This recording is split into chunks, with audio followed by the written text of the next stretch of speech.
দক্ষিণী সিনেমার ইন্ডাস্ট্রির আলোচিত তারকা জুটি রাশমিকা মান্দানা ও বিজয় দেবরাকান্ডা এবার নাকি গোপনে আংটি বদল সেরে ফেলেছেন।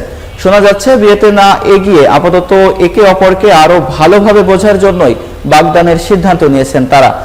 বিজয়ের হায়দ্রাবাদের বাড়িতেই ঘরোয়া আয়োজনের মাধ্যমেই এ আংটি বদল সম্পন্ন হয়েছে বলে জানা গেছে।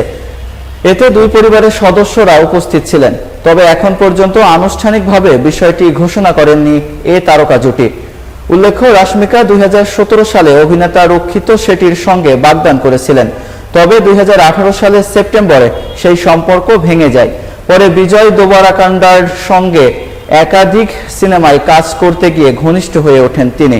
2018 সালের গীত গোবিন্দময় ও 2019 সালের ডিয়ার কমরেড সিনেমায় নাকি তাদের সম্পর্কের বাগবদলের সূচনা করে। 2023 সালে মালদ্বীপ ভ্রমণ থেকে শুরু করে প্রায় একসঙ্গে কাটাতে দেখা গেছে তাদের। দীর্ঘ 8 বছরের প্রেম করার পরও গোপনে বাগদান সেরে ফেলায় নতুন করে আলোচনায় এসেছেন রাশমিকা ও বিজয়।